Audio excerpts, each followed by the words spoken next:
Welcome to the Good Interview. I am your host, Colin Birch, and with me today I have Percy Maphologela from EquiXToken Capital. Percy, thank you so much for joining us today. It is a privilege and an honor to speak to you.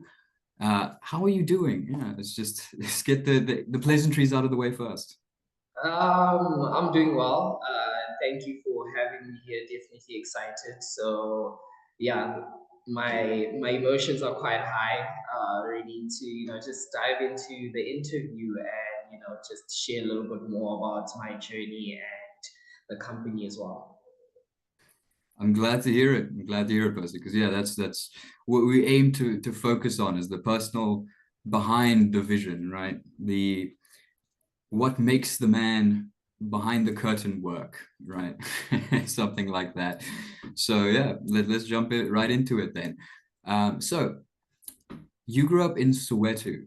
Can you please tell us how you feel that your upbringing in Soweto has shaped your character and how you feel it's impacted the person you've become?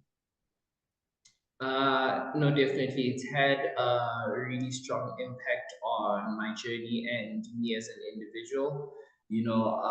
Growing up in the township is that not a lot of people, tend to make it out, or make a name for themselves, coming out of Soweto. And that is why that when you do make a name for yourself, it becomes something that is said out there to the world, because, circumstances are not always on your end, on your side. I think what it's done for me, it's just built my character to be a strong character, to be resilient, to always just have grit, because you're always looking at, you're always looking for something better, a better situation, you're always looking, to take your family out of where you grew out of, and looking to expand. I think one person that had a really strong impact in also me growing up in Soweto was my mother. I think I'm very grateful for the way that she raised me as an individual, because she was just that mom was like, you're not gonna go play in the streets, you're not gonna play with the other kids in the streets. And when you're young, you never understand like what's the reasoning behind, why don't you want me to play in the streets? Other kids are in the streets. And then, now that I'm like 24 and I look back at the people who are my age, some older, some a little bit younger, and I look at, the people that grew up in the same community that I grew up in, that played in the streets, their lives didn't turn out, I think, the way that they would have expected it to turn out, or it wouldn't have been a fulfilling lifestyle for me if my life had turned out like that. So I'm entirely grateful, because the values and the teachings that my mom gave me, even though we were in a community that is, disadvantaged, was that, she made sure that I always could get the best advice. She tried to get me into the best schools, so regardless of the background, she always wanted more for me. So I think that was it. When I looked at my life, I was like, if my parents want more for me, then I should want more for myself, and if she worked so hard, regardless of the situations, to give me a better education, then I should also, be strong, show integrity, show grit, and persevere. Yeah. So that's a little bit more about how it's shaped my character, coming from Soweto. That's beautiful, Percy. Thank you very much. Yeah, where would we be without the mothers in the world, right? Let alone not born, but besides that, besides Yeah. that, yeah, yeah, like they the values that we receive from our family are things that we will always cherish, no matter how much we grow and where we leave to. It will always have a special place in our hearts, no doubt. And it's beautiful to see that her vision and her, let's say, her sharing of her ideals has helped you so much in your life. It's a beautiful thing, it truly is.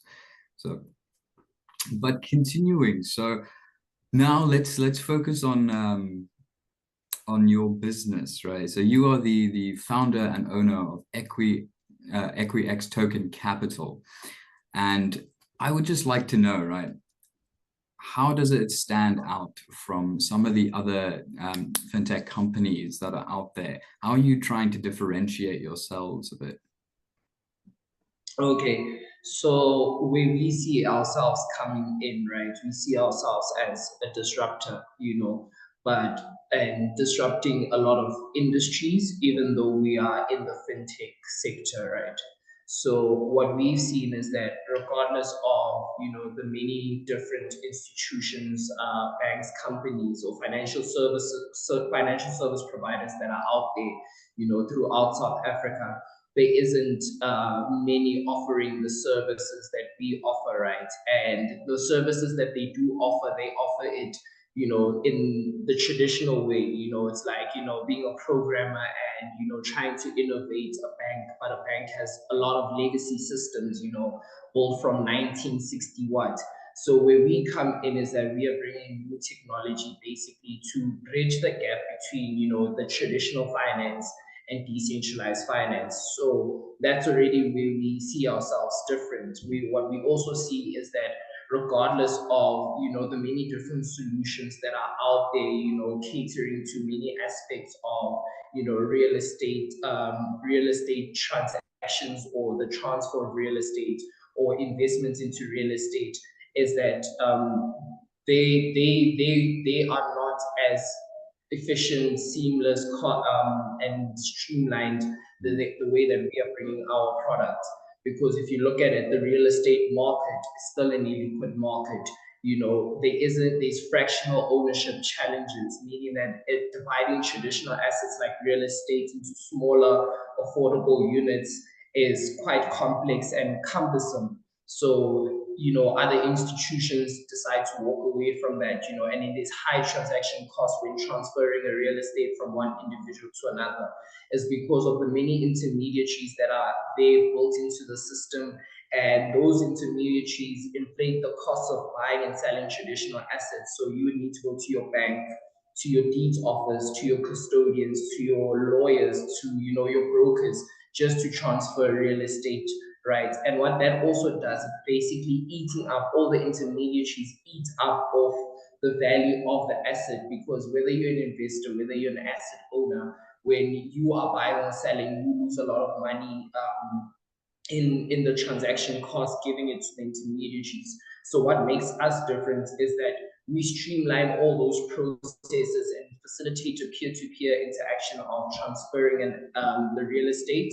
And that way we are able to reduce the cost. And then those costs is not cost that us as a fintech company decide to take as profit, but we return it back into the asset. That way we're facilitating liquidity for the market. And then one thing that's also is that we are also democratizing access into investments. Normally there are a lot of ways to invest through a REIT, through funds, through the bank, but what it is that you don't have ownership in your pockets, and on top of that, the investments are only available to high-end individual, high-net individuals. So normally when you're buying an apartment, a building, or all of that, the minimum barrier into investments are quite high. So we are basically saying that by fractionalizing and tokenizing real estate, the barrier into entry is very low, and anybody can invest with as little as they have, and they can still show ownership with the digital token that represents a store of value, like a title deed, right in your pocket, right in your phone. Okay. So that was quite an in-depth, detailed analysis you gave us there, and I thank you for that. And for those who are aware, I'm sure they will be on track with what you're saying. But for those who maybe know nothing at all of these technologies or anything like that, what is EquiXToken Capital? How could you explain that to them? Yeah. EquiXToken Capital makes it easier for you to buy and sell real estate between two individuals without having to go through the many intermediaries. So think about it as back in the day when trade happened, someone brought gold and someone brought silver, or they brought copper, or they brought spices from wherever they were in the world. And it happened between two different people, and then intermediaries were built, right? Those are the people that are taking the cost of transacting that specific asset, in our case, real estate, right? And what we are saying is that we streamline that whole process and we making it easier between two individuals. So if I want to sell my house to you, I don't need to go through the many processes. I can sell it to you. And for someone like you who doesn't have $1 million to buy a building or apartment building, and you only have, 100 US dollars, you can take that $100 and invest $100 and you can have, ownership of real estate. So that's just a simplified way. We just reduce transaction costs. We give you exit. We make investments accessible to anybody, and then we just make sure that the real estate market, as an investor, as an asset owner, you are able to get more money out of it by providing liquidity to these assets. All right, all right. Thank you for that one. Thank you for that one. Makes a lot more sense now. Yeah. So I would also just like to ask, right, how how are you helping to build trust in these newer technologies? Because generally, whenever a new idea is brought about or implemented into the public sphere, there's always a lot of pushback, or there can be a lot of pushback Yeah. due to uncertainty. And yeah, so how would you handle that? No, definitely. When you do mention, how do we build trust with this technology, is that we believe this is the technology that is going to basically foster trust all across the world for the digital era, which is blockchain technology, or whether you might call it distributed ledger technology, right? So what our solution is built on, it's not just code, it's not just building an application, but it's actually putting it on a specific blockchain, right? So the blockchain itself allows it to be transparent. So for real estate, you're able to track ownership. You know who's owned the apartment or who's owned those fractions of that apartment or that real estate at any given time, from the moment the real estate was built to the moment that you're trying to buy it. You can obviously also see the asset movement, what has happened to the asset, who has stayed in the asset. What we are also doing with the technology is also unifying the data records. As we see with a lot of asset management portfolios and so on, everything is always segregated. With this technology, we are able to unify, the data records, meaning that you, as an investor who wants to come and use the platform and, diversify your portfolio, or you want to invest in real estate, you can obviously get the whole data of the real estate, from its transactions, from what it is, from its value, when it was built, who were the previous owners, and we just believe that obviously this ensures, full transparency, and it just basically fosters trust amongst all participants when it comes to being an asset owner or an investor. Right, thank you for that again, because yeah, I think a lot of the apprehension also comes from the fact of, as you're saying, I mean, at least in the previous systems we've had, the middlemen, right, the intermediaries, as a result of the process that has to go through, there's a lot of jargon that they themselves use as well that is not understandable to the general public, and so that can also foster a sense of not necessarily it's not necessarily it being insidious, but it could come across as maybe not being as trustworthy. So that makes a lot of sense. Thank you for that. Yeah. In a previous interview, Percy, you actually mentioned the fact that it's incredible how South Africa has grown in the last 3 decades, really, and in counting. But what struck me is that in that interview, you mentioned that you wish to see the rest of Africa share in that prosperity. And that was beautiful. I really just wanted to take the time to mention that that was beautiful. And how do you think that could come about? What do you think are some of the biggest issues that could be addressed in Africa in general so that it might actually have the same type of success, flourishing that Cape Town, or let's say, sorry, South Africa has had? Yeah, no, definitely. When you look at Africa, I think one thing that a lot of people shy off is that they just look at Africa. They look for, okay, where to invest, what to do. Is there money that's going to come out of Africa? And that's what That's what a lot of people globally see when they look at Africa. But when you look at Africa, you got to realize that Africa has the youngest population in the whole entire world, meaning that the average age for Africans is 19 as we speak. Meaning by the year 2040 is that a lot of the workforce from all across the world, majority of the workforce will be here in Africa. And I think the most important thing, and I think politically and for our leaders, is to essentially invest in the youth, right? I've mentioned this quite a few times. Is that if you look at the Middle East, your Dubai, your Saudi Arabia, when they take on a project, whether it's educating, whether it's building infrastructure, whether it's putting more into technology, is that they put a 5 year plan. They try to make sure that they are able to execute their plans within 5 years.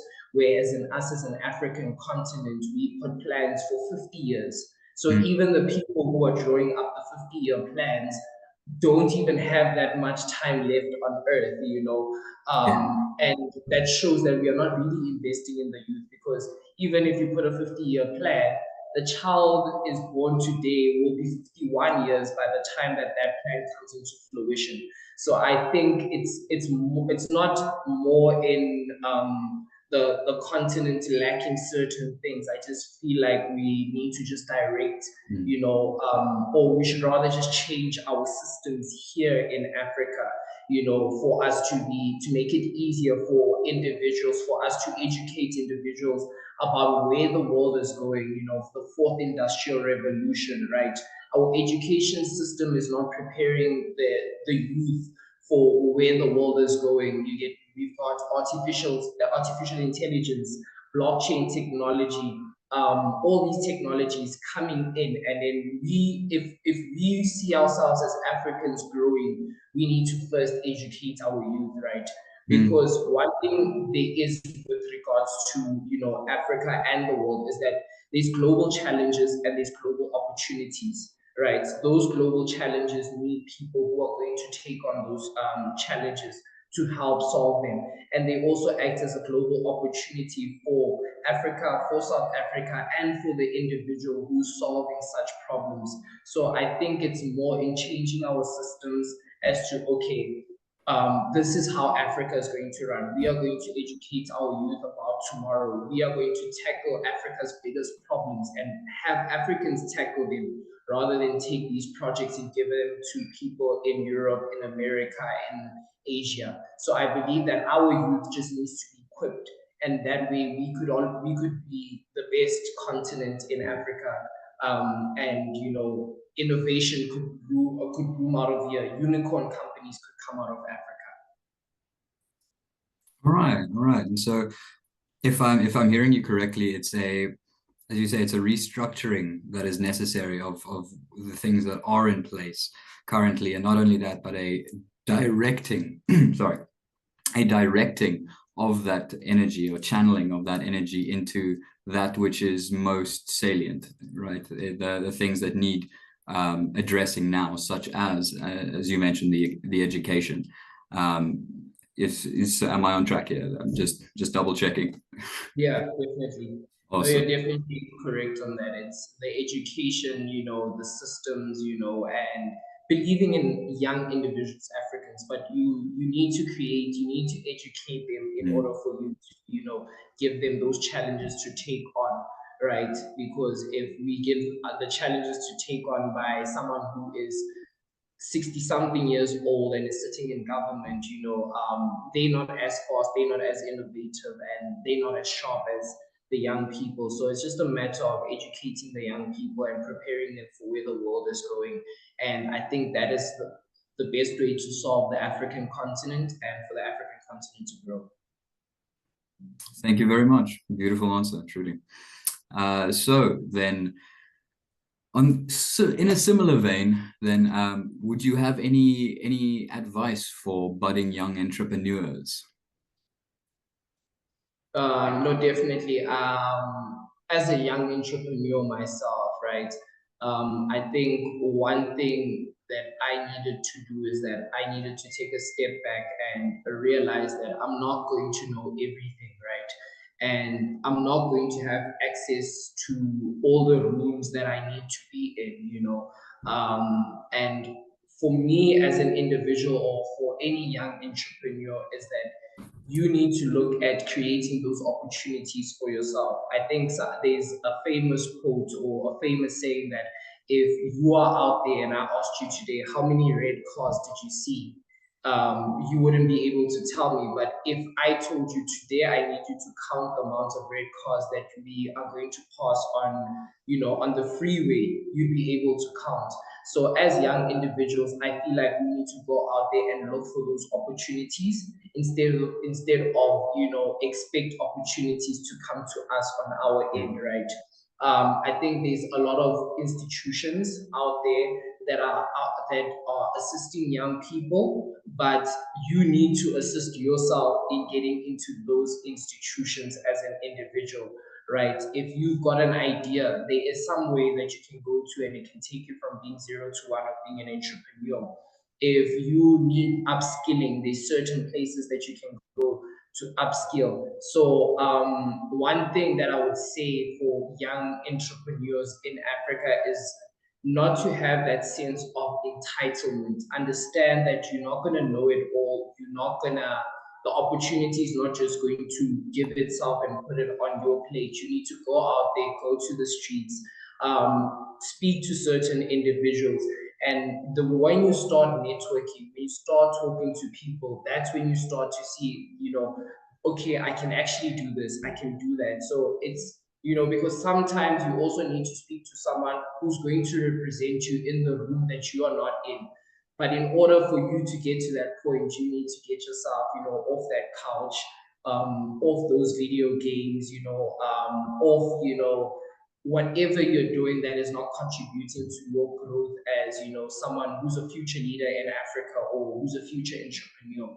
So I just think that, the system today should be far much more easier than it was 30, 50 years ago. We've got technology that is mind blowing in this day and age, and it should be easier right now to start a company than it should have been 50 years ago, and that's what I would say to young individuals, just don't be afraid to start. Mm. Don't be afraid to not take that chance, to take that leap of faith, and as well as read a lot of books.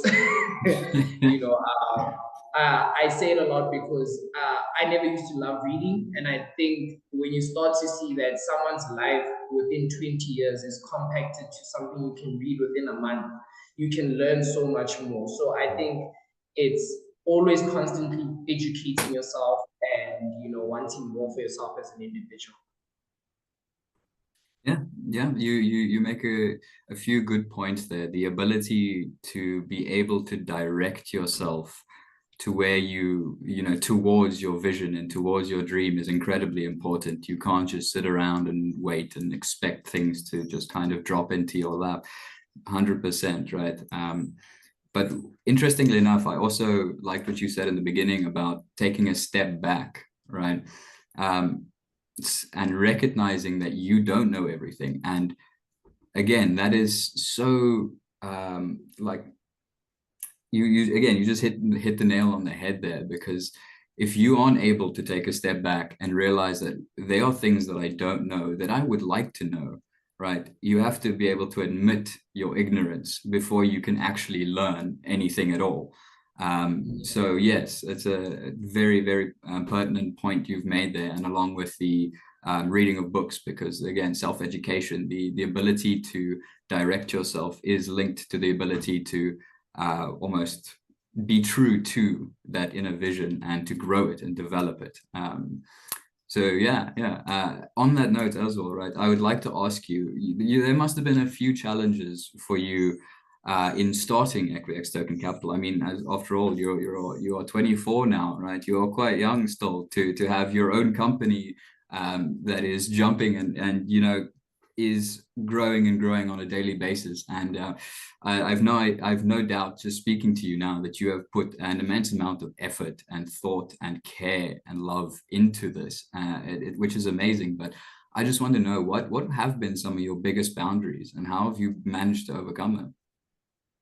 I think when I decided to, to take on, the task of being an entrepreneur or the journey of being an entrepreneur, I didn't think it was going to be as tough as, I thought it would be, right? Because there was a lot of pushback from a lot of people, a lot of institutions you wouldn't expect a pushback from. You think you are disrupting, but you're also making, the landscape far much more better. The financial services provider landscape far much more better. And the first thing was uh, the biggest challenge was that I needed to leave my job. I needed to be like, listen, firstly, I need to educate myself more each and every single day. And on top of that, like taking on such a huge responsibility, I need a lot of time. And that meant leaving a job where I was comfortable and, I was stable, for someone who just finished varsity. And when you're young and everything looks good at the way that it's going, you tend to be like very comfortable in that. But that made me very uncomfortable. The first one was the challenge was that I needed to educate myself more about this. Not be having a technology background. There was a lot of pushback from my own friends, as to, no, why are you doing this? This is not going to work. This doesn't make sense. So already you already lose that support, from your friends. And then you look at your family is looking for you as someone who is a young man, just finished varsity. You should provide. No one in our family has ever been an entrepreneur. Why are you choosing to be an entrepreneur? No, stick to this, stick to that, stick to that. So I think for me, one of the biggest challenges in the beginning was, I think, and a lot of entrepreneurs probably face, is support. I think I could have dived into the many other technical challenges with building the company, the product, but support goes a long way. Is that people only cheer for you only once you don't need it, but when you need it, no one is there to cheer for you. So it was those lonely nights that I questioned myself: Am I doing the right thing? Is this going to work out? I don't see results on end. Waking up each and every single day without seeing any results, without seeing any impact, and asking yourself, am I really doing something that is impactful? On the technical end, I would say that, building a company where I need a blockchain engineers, and South Africa doesn't have much blockchain engineers because there isn't any way to learn blockchain engineering, came as a challenge. So building the product on itself was a challenge. And then there was the regulatory pushback. I remember a year ago, I sat in a meeting, and I had the regulators in the meeting from all different sectors: the FSCA, the SARB, the IWF, the FinTech regions, the KYC, all of them sitting in a meeting. And I did a presentation about what I'm trying to do. And I want to understand what licenses I need to get. Not only did they take time to reply to me, but when they replied, it was like, who do you think you are? It was like, who do you think you are to take on such a huge responsibility? And secondly, it doesn't make sense to us. So if it doesn't make sense to us, then frankly, you shouldn't be going on with this company. So you look at it and you're like, I'm talking to people with more than 30 years, 40 years of experience. And they are the people who decide, who gets licenses and stuff. And they've already pushed me back and said it's not going to work, simply because they didn't understand what I was trying to do. So those were some of the biggest challenges that I had to go through. But in me being a young individual, and just going back as to what young entrepreneurs should do is talk to multiple people that will know and direct you in the right direction. And that has helped me. And with regards to the regulations, with regards to the technical end, I had a board of I have someone who sits on my board of advisors, who was able to connect me to someone within their network who's a blockchain engineer, who I could consult with while building out the product, the MVP. So that gave me clear direction as to, you know what, I don't need it. I didn't need to know it myself. I don't need to go get a PhD. I don't need to convince these people. I just need to get to know the right people. So Terence Taylor, director at Meta, once said, it's not about what you know, but it's about who you know. So I take that quite, like it's something that I live by day in, day out, because I believe your network is your network, and those challenges were able to be solved just because of my network. Wow, there's quite a lot to unpack that you've just mentioned there, but man, again, I'm just struck at um, how how much pushback you've had. I was not expecting it to be that much. Honestly, it seems like in every sphere, in every like direction you went, someone was telling you no, no, no, no. And it's like, surely that must really do something to you mentally, right? You must get to a stage where, like, as you're saying, yeah, like, is it really worth it? Like, am I just being dumb here? Am I not seeing something? But at the same time, I think there's a beauty in that, right? There's the beauty in the adversity, in that struggle, because, right, if you could have at any point turned around and been like, no, I'm done with this, I'm done, but you didn't. You carried on, and that is a testament to the vision, as I was saying earlier, that you have within you, and the testament to, if you are willing to work through the adversity, you can accomplish just about anything. And um, also a very important point, sorry, that you've mentioned there is, it's not just about you, it's, your support network. 100%. No one, I don't believe anyone can get to any place in this world without help and without support. It's just not possible. Yeah, so just good on you, first of all. Straight up, I'm in awe of your perseverance, and yeah, power to you, man. That's great. It really is. But I do just want to take a step back, right? With you studied through ALX, if I'm not mistaken. How was that program, and how much did it help you in understanding where you needed to go afterwards, and helping you connect to the people that you needed to continue the vision? It's connected. No, definitely. I think I owe a lot to ALX, for the position that I'm in at the moment. And this is primarily because, like, I knew nothing, absolutely nothing about tech, right? But and I was a former professional soccer player. I studied sports sciences. I looked at the job market. It wasn't something I wanted to be in. I went into supply chain. Then there were just so many problems with supply chain that I was like, no, there's a way to solve these problems. And that's how when I was like, okay, how do we solve these problems? It was tech. So I think ALX came in just at the right time. So I studied software engineering, and it came in when I decided to like dive into tech. So I knew nothing, and the way it's helped me is that one thing about ALX that's different from your traditional education systems, your varsities, your colleges, is that ALX, while going through the ALX program, is that your work is not just theory, but it's actually making theory practical. So that's one thing that was nice about with ALX, my journey with ALX. It wasn't that I was just learning the theory of IT, of computer sciences, but I was actually applying it by building real world projects, right? From the moment that we got in, and it was foundations.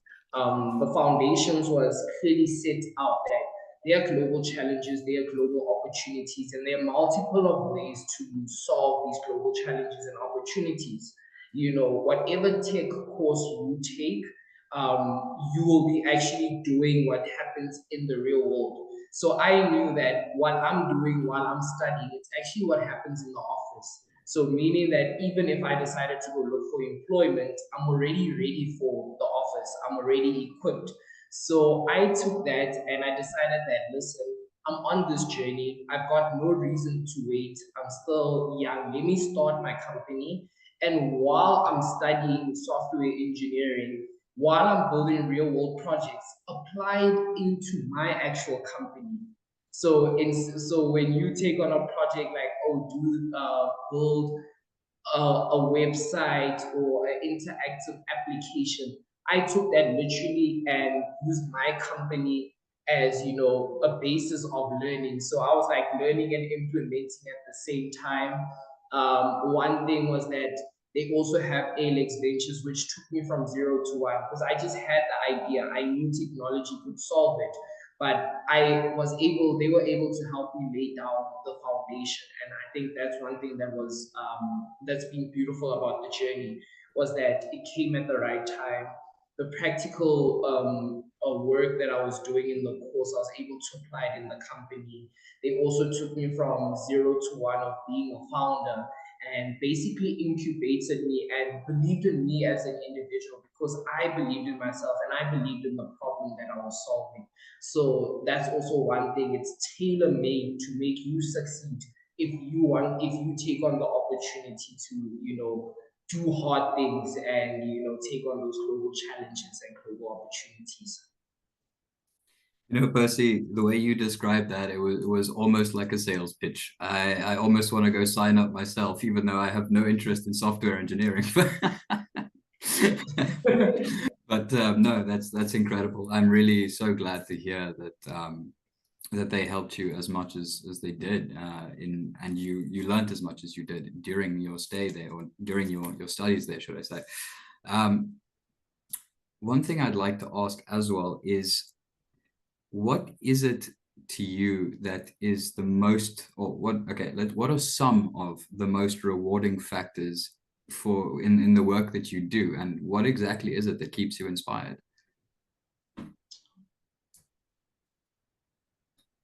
I think I think one thing that keeps me inspired is, which I took from ALX itself, is that the whole branding around it is that we do hard things, right? And I look at it as in like, no one, people my age are not taking on the responsibility that I'm taking on, right? I look at people that I look up to, successful tech entrepreneurs such as your Elon Musk, your Jeff Bezos, your Bill Gates, the current CEOs, Jensen from Nvidia. And I can say that it's not easy building a startup. It's not easy building a tech startup. It takes a lot out of you. And I what keeps me inspired is those little wins each and every single day, where I can literally just say that you did better than yesterday. Taking a small step today prepares me to take a bigger step tomorrow. So that's how I look at it. That okay, what was I able to do today? Okay, I could only walk 2 meters. If I could walk 2 meters today, I could surely walk more meters tomorrow. I should be fit enough to walk more meters. So it's more of like, me using reverse psychology on myself, saying that listen, it's hard, it's difficult, nothing happened today, but you surely can do better tomorrow. Another thing that just keeps me inspired is definitely my mother. My mother was a hardworking individual. She did a lot to take me, to get me into, private schools while I was still in Soweto. Ensuring that she was like, listen, no, this is not important. Getting to varsity is important, giving me all the support that she could give me, regardless of her being retrenched back in 2009. And she still made it possible for me to get into to get the right education. So I look at it and I'm like, it is an insult if I don't do well, if I don't work hard today, it's an insult to the people that believed in me, the people that invested in me, the people that support me. So I just think about them that at the end of the day, I at least owe them, I owe them that, that I owe them being successful, because they believe in me, So I do not want to insult anyone who doesn't believe in me, especially for my business advisors, for my family, for the people who've connected me to the right people, for the people who've done stuff for me, for the company for completely free. And I'm like, that's what keeps me motivated, is that, what, if people believe in me, what's so difficult about me, myself, believing that I can take on this responsibility? Why should I quit when things are going bad? They did not quit on me when it was going bad. So I think the people around me, and making one thing is that I feel like my mom sacrificed her dreams so that I could get a better life. And I feel like I also owe her that opportunity for her to live out her dreams through me, So that's also just something that keeps me going each and every single day. Fantastic. I oh man, I love the well, it's called raw, but it's just like I can see that when you talk about it, man, it just comes from the heart, and that is just beautiful to hear to me, because that's what really I see what makes the world go round. Is the people being real with themselves, right, and being real with one another, and actually stepping up to the plate, so to speak, in being responsible for themselves, and taking in all of the support and the understanding that they've had, and in a sense reflecting it through, creating manifesting that vision. So that's beautiful. And also you mentioned there was something you mentioned about it, slow, or it's a slow start, right? Incremental steps. Yeah. Yes. Taking a step, two steps today, or step today allows you to take a bigger step tomorrow. Okay, yes. Life like a springboard or a stepping stone, life leads us to the next thing, and if we're paying attention, if we're aware enough, and we act when necessary, we can use every experience as a stepping stone for the next, and just continue to grow. It's also a beautiful way of looking at it. Yeah. Yes, So Percy, let me ask you, what impact do you hope to have, or do you hope EquiXToken Capital will have in the next, let's say, 5 to 10 years?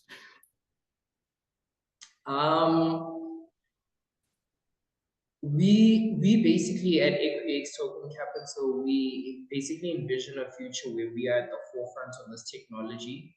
Where our goal is to financially include people. So looking at the underbanked and unbanked, we trying to, through our platform, through our solution, we trying to promote financial inclusion, right? So we believe that there's a lot of capital that flows in many different directions, but there's a market out there, for younger individuals, for individuals that are not banked properly, or that are not banked at all. I think we envision a future where they are able to be included in the financial system through EquiXToken Capital, right? What we also envision through EquiXToken Capital is that we believe that the real estate market should be a liquid market, meaning that you should have some sort of financial stability for you as an individual, without having to worry about prices going up and down, especially with inflation in this day and age that is faced by each and every single country. We feel like the means in which you invest through our platform is, it will allow you to mitigate losing a lot of your money through inflation and so on. What we also believe is that not only are we just making it easier, to buy and sell real estate, we believe in a secondary market, meaning that we believe in these assets working for you, not you working for them. So you shouldn't be working for your apartment, or you shouldn't be working for your house or your investments. Your investments, your real estate should work for you. What we also have on our roadmap, we are not just looking at the real estate market. We are looking at commodities. We're looking at securities where we have individuals that want to invest in bonds, but bonds are very high. Invest in debts. The barriers are high. We believe that anybody should be able to invest in anything at any given time and trade it at any given time, through our platform. And just one thing is that we believe in individuals being their own bank. Yes, we are bridging the gap between traditional finance and decentralized finance, but we foresee where we have DeFi services such as decentralized lending and decentralized borrowing, where if you as an individual want to borrow and you've got an asset and you don't want to let go, sell the asset, or you need capital now, you should be able to basically connect with someone through our platform who has the capital, and your digital asset could be held in a liquidity pool or like an escrow. And then when you receive profit off that you borrowed from someone else, that way you are able to pay them back. So not only do you win, but also the person that borrowed you the capital. So we believe in people being their own banks, and that's when we feel like we would have really made our mark on on the world, or on individuals, or on people on the African market. I dig the vision. I dig the vision, man. It sounds incredible, and I wish you guys all the best with it. Truly, may you continue on in your perseverance and your hard work, and may may may your may the vision continue to come to fruition, and may you continue to flourish. Yeah. Yeah. Also, just one other thing I'd like to mention is that you mentioned the making your assets work for you. uh, Part of me likes the idea of just being able to, I know not quite the same thing, but part of me really likes the idea of just like, let's say sleeping in my house and my house is paying itself off, like Yeah. yeah. Okay, but no, I dig it, as I said. So then I have one last question for you, Percy. If you had, are you ready for this one? I'm ready for it. You ready? All right. uh, if you had one message for the youth of Africa, what would it be and why?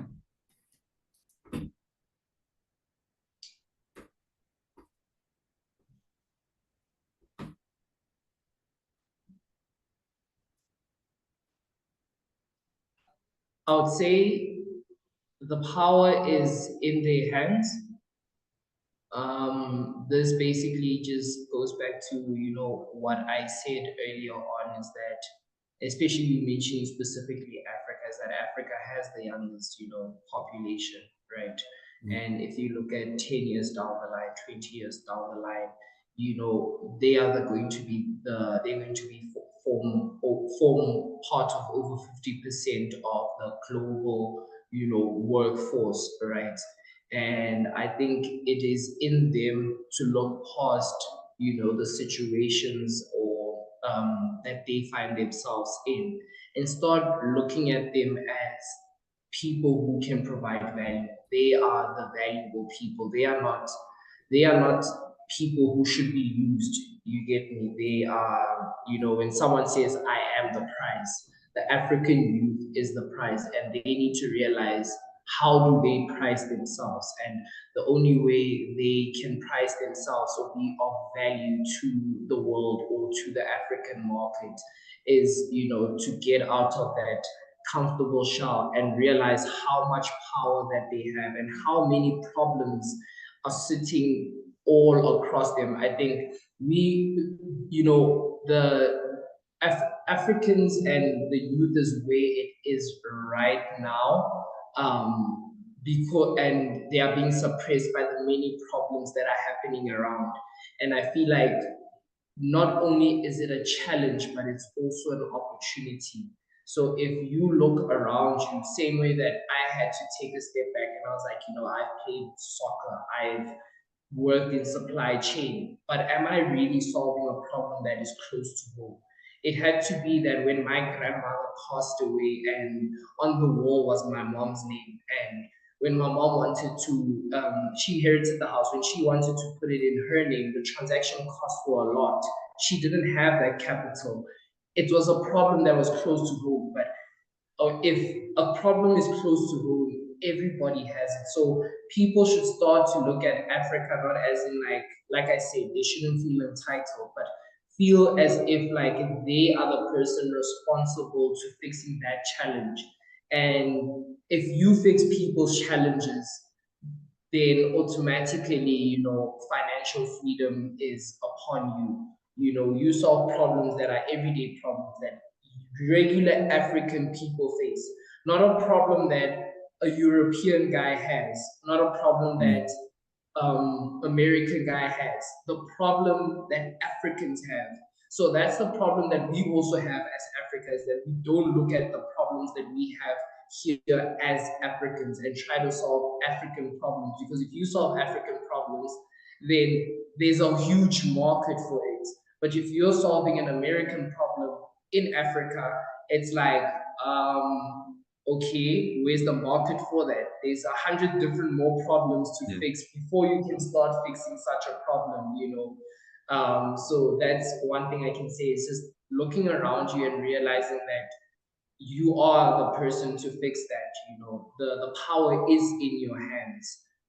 So that is just my message to the African youth, and a message to myself as an individual, because sometimes I also go wild and I'm like, okay, no, I can take this company and I could do this, and I'm like, okay, but who's it for? Understanding who the true customer is, and yeah, definitely that's the message to the youth. Thank you so much, Percy. That was absolutely stellar. I love that so much. Um, I'm not going to add anything to it because I think you wrapped it all up in a nice little bow there for us very well. So thank you for that, and thank you again so much for taking the time to speak to us today. It's been so fascinating learning about everything. Just learning so much more about you and the person again behind the business, right? Not just a face, but an actual living, breathing human being who's, passionate and soulful and loving. And yeah, Yeah, not an artificial intelligence robot, an actual human being. yeah, indeed, indeed. So yeah, just from my side, from the Good Newspaper, we thank you so much. Truly, it has been an incredible honor, and we wish you nothing but flourishing, peace, and prosperity. Um, and yeah, to everyone watching, thank you so much. We hope you enjoyed it thoroughly, and we'll see you on the next one. Signing off.